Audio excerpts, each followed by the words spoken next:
Leitura da Bíblia. Dando seguimento às leituras do livro do Êxodo, nos capítulo 11, capítulo 12, capítulo 13 e capítulo 14.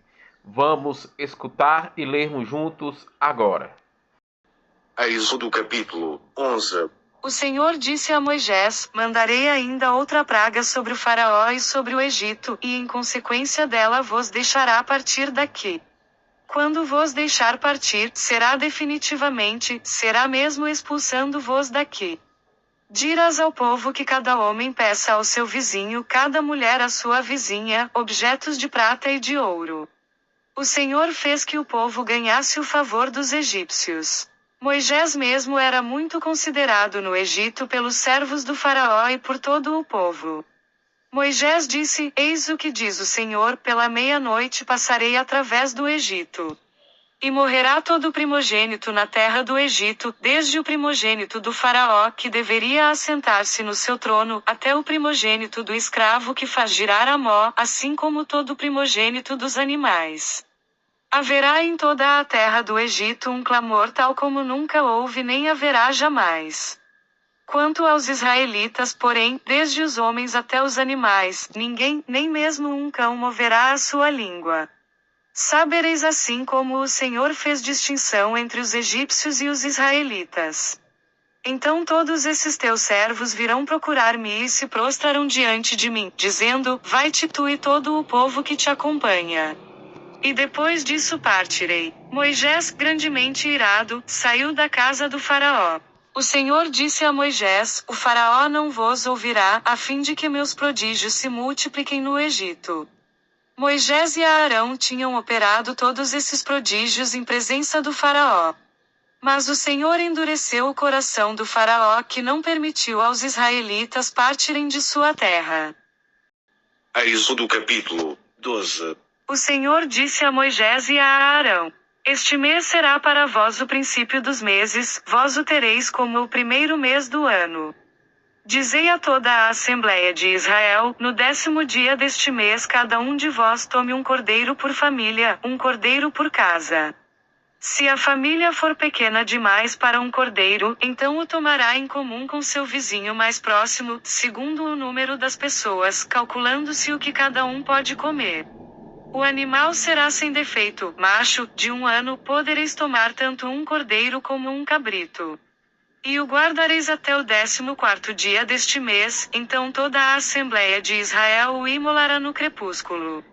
Tomarão do seu sangue e o porão sobre as 2 ombreiras e sobre a moldura da porta das casas em que o comerem. Naquela noite comerão a carne assada no fogo com pães sem fermento e ervas amargas. Nada comereis dele que seja cru ou cozido, mas será assado no fogo completamente com a cabeça, as pernas e as entranhas. Nada deixareis dele até pela manhã, se sobrar alguma coisa, a queimareis no fogo. Eis a maneira como o comereis: tereis cingidos os vossos rins, vossas sandálias nos pés e vosso cajado na mão. Vós comereis apressadamente, é a Páscoa do Senhor.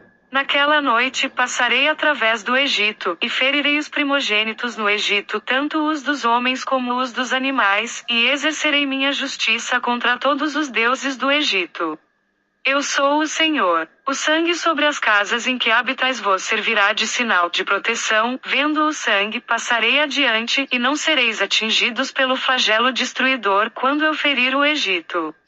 Conservareis a memória daquele dia, celebrando-o com uma festa em honra do Senhor, fareis isso de geração em geração, pois é uma instituição perpétua. Comereis pão sem fermento durante 7 dias. Logo ao primeiro dia tirareis de vossas casas o fermento, pois todo o que comer pão fermentado, desde o primeiro dia até o 7º, será cortado de Israel. No primeiro dia, assim como no 7º, tereis uma santa assembleia.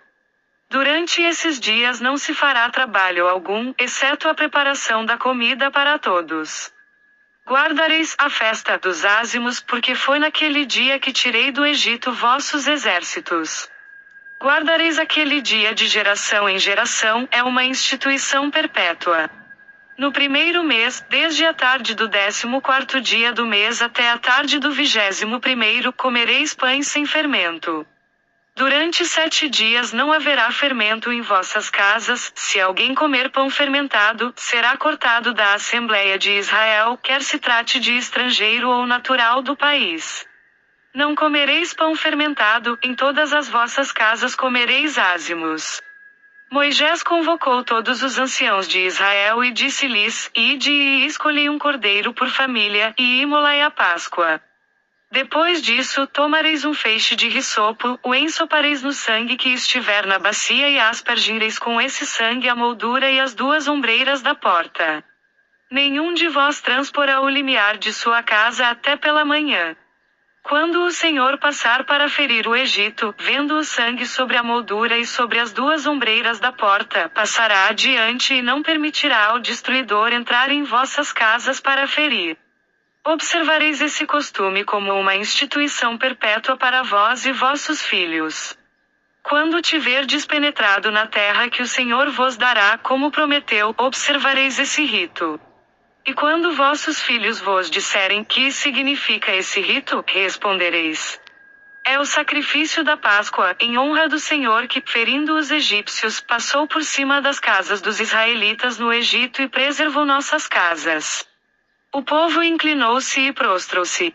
Em seguida, retiraram-se os israelitas para fazerem o que o Senhor tinha ordenado a Moisés e a Arão.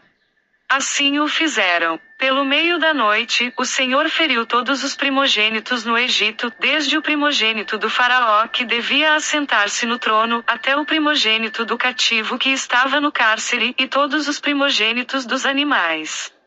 O faraó levantou-se durante a noite, assim como todos os seus servos e todos os egípcios, e fez-se um grande clamor no Egito, porque não havia casa em que não houvesse um morto. Naquela mesma noite, o rei mandou chamar Moisés e Arão e disse-lhes: Ide. Saí do meio do meu povo, vós e os israelitas.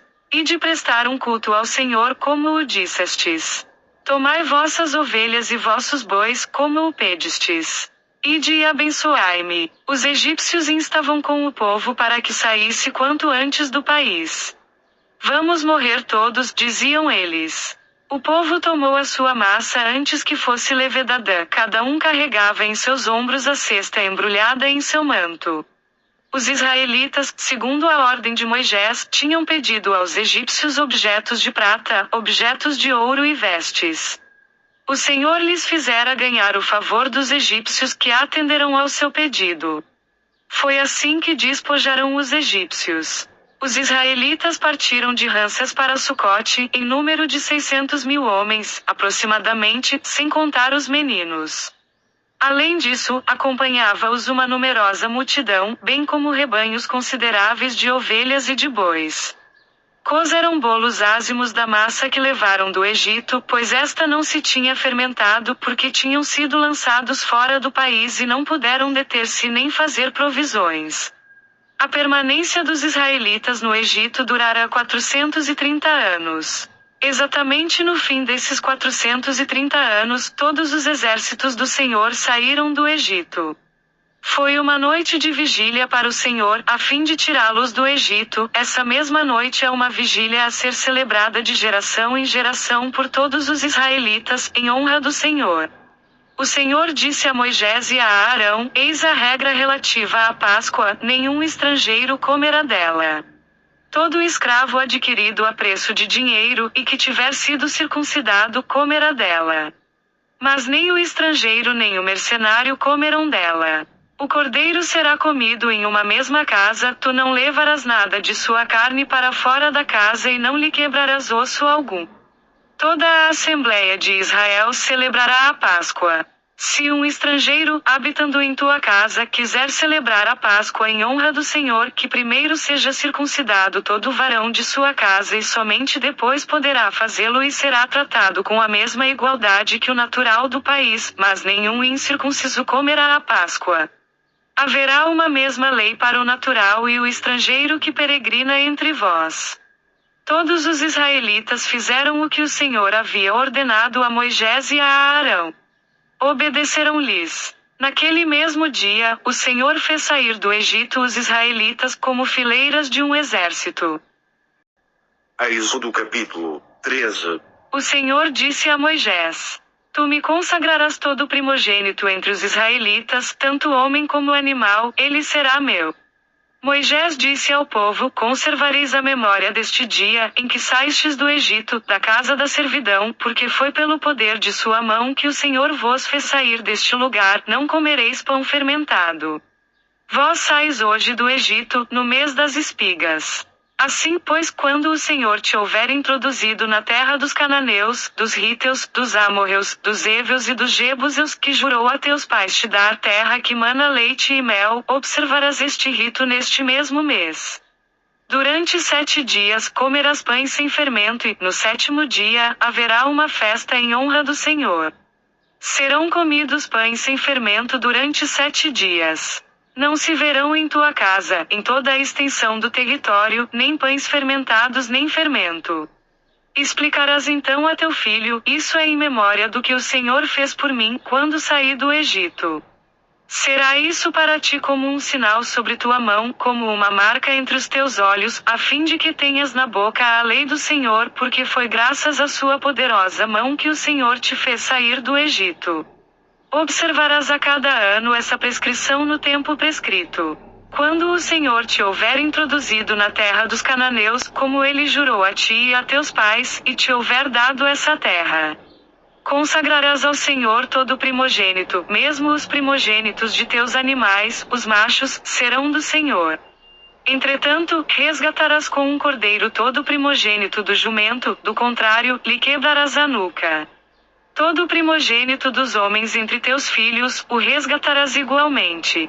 E quando teu filho te perguntar um dia o que isso significa, lhe dirás: é que o Senhor nos tirou do Egito com sua mão poderosa, da casa da servidão. E como o faraó se obstinasse em não nos deixar partir, o Senhor matou todos os primogênitos do Egito, desde os primogênitos dos homens até os dos animais. Eis porque sacrificou ao Senhor todos os primogênitos machos dos animais, e devo resgatar todo o primogênito entre meus filhos. Isso será como um sinal sobre tua mão e como uma marca entre teus olhos, porque foi pelo poder de sua mão que o Senhor nos tirou do Egito. Tendo o faraó deixado partir o povo, Deus não o conduziu pelo caminho da terra dos filisteus, que é, no entanto, o mais curto, pois disse: talvez o povo possa arrepender-se, no momento em que tiver de enfrentar um combate e voltar para o Egito. Por isso, Deus fez com que o povo desse uma volta pelo deserto para o lado do Mar Vermelho. Os israelitas partiram do Egito em boa ordem. Moisés levou os ossos de José, porque este fizera os filhos de Israel jurarem: quando Deus vos visitar, levareis daqui os meus ossos convosco. Tendo partido de Sucote, acamparão em Etã, na extremidade do deserto. O Senhor ia adiante deles, de dia numa coluna de nuvens para guiá-los pelo caminho, e de noite numa coluna de fogo para alumiá-los, de sorte que podiam marchar de dia e de noite. Nunca a coluna de nuvens deixou de preceder o povo durante o dia, nem a coluna de fogo durante a noite. Êxodo capítulo 14. O Senhor disse a Moisés: Dize aos israelitas que mudem de direção e venham acampar diante de Piairo, entre Magdol e o mar, defronte de Baal-Sefon, acampareis defronte desse lugar perto do mar. O faraó vai pensar: os israelitas perderam-se no país, e o deserto fechou-lhes a passagem. Endurecerei o coração do faraó, e ele os perseguirá. Mas eu triunfarei gloriosamente sobre o faraó e sobre todo o seu exército, e os egípcios saberão que eu sou o Senhor. Os israelitas obedecerão. Quando se anunciou ao rei do Egito que o povo tinha fugido, o coração do faraó e de seus servos voltou-se contra o povo. Que fizemos, disseram eles, deixando partir Israel e renunciando assim ao seu serviço. O faraó mandou preparar seu carro e levou com ele suas tropas. Escolheu 600 carros dos melhores e todos os carros egípcios com homens de guerra em cada um deles. O Senhor endureceu o coração do faraó, rei do Egito, e este se pôs a perseguir os filhos de Israel. Eles haviam partido de cabeça erguida. Puseram-se os egípcios a persegui-los e alcançaram-nos em seu acampamento à beira do mar. Todos os cavalos dos carros do faraó, seus cavaleiros e seu exército alcançaram-nos perto de Piairo, defronte de Baal-Sefon. Aproximando-se o faraó, os israelitas, ao levantarem os olhos, viram os egípcios que vinham ao seu encalço. Foram tomados de espanto e invocaram o Senhor, clamando em alta voz. E disseram a Moisés: não havia, porventura, túmulos no Egito, para que nos conduzisses a morrer no deserto? Por que nos fizeste isso, tirando-nos do Egito? Não te dizíamos no Egito: deixa-nos servir os egípcios. É melhor ser escravos dos egípcios do que morrer no deserto. Moisés respondeu ao povo: não temais. Tende ânimo, e vereis a libertação que o Senhor vai operar hoje em vosso favor. Os egípcios que hoje vedes, não os tornareis a ver jamais. O Senhor combaterá por vós, quanto a vós, nada tereis a fazer. O Senhor disse a Moisés: por que clamas a mim? Dize aos filhos de Israel que se ponham a caminho. E tu, levanta a tua vara, estende a mão sobre o mar e fere-o, para que os israelitas possam atravessá-lo a pé enxuto. Vou endurecer o coração dos egípcios, para que se ponham ao teu encalço, e triunfarei gloriosamente sobre o faraó e sobre todo o seu exército, seus carros e seus cavaleiros. Os egípcios saberão que eu sou o Senhor quando tiver alcançado esse glorioso triunfo sobre o faraó, seus carros e seus cavaleiros. O anjo de Deus, que marcava a frente do exército dos israelitas, mudou de lugar e passou para trás. A coluna de nuvens que os precedia pôs-se detrás deles, entre o acampamento dos egípcios e o de Israel. Era obscura, e alumiava à noite. E não puderam aproximar-se um do outro, durante a noite inteira. Moisés estendeu a mão sobre o mar. O Senhor fê-lo recuar com um vento impetuoso vindo do oriente, que soprou toda a noite. E pôs o mar a seco. As águas dividiram-se, e os israelitas desceram a pé enxuto no meio do mar, enquanto as águas formavam uma muralha à direita e à esquerda. Os egípcios os perseguiram, todos os cavalos do faraó, seus carros e seus cavaleiros internaram-se após eles no leito do mar. À vigília da manhã, o Senhor, do alto da coluna de fogo e da de nuvens, olhou para o acampamento dos egípcios e semeou o pânico no meio deles. Embaraçou-lhes as rodas dos carros de tal sorte que, só dificilmente, conseguiam avançar. Disseram então os egípcios: fujamos diante de Israel, porque o Senhor combate por eles contra o Egito. O Senhor disse a Moisés: estende tua mão sobre o mar, e as águas se voltarão sobre os egípcios, seus carros e seus cavaleiros. Moisés estendeu a mão sobre o mar, e este, ao romper da manhã, voltou ao seu nível habitual. Os egípcios que fugiam foram de encontro a ele, e o Senhor derribou os egípcios no meio do mar. As águas voltaram e cobriram os carros, os cavaleiros e todo o exército do faraó que havia descido no mar ao encalço dos israelitas. Não ficou um sequer, mas os israelitas tinham andado a pé enxuto no leito do mar, enquanto as águas formavam uma muralha à direita e à esquerda. Foi assim que naquele dia o Senhor livrou Israel da mão dos egípcios. E Israel viu os cadáveres dos egípcios na praia do mar. Viu Israel o grande poder que o Senhor tinha exercido contra os egípcios. Por isso, o povo temeu o Senhor e confiou nele e em seu servo Moisés. Amanhã, dando seguimento às leituras do livro do Êxodo, dos capítulos 15, 16, 17 e 18. Paz e bênçãos a todos.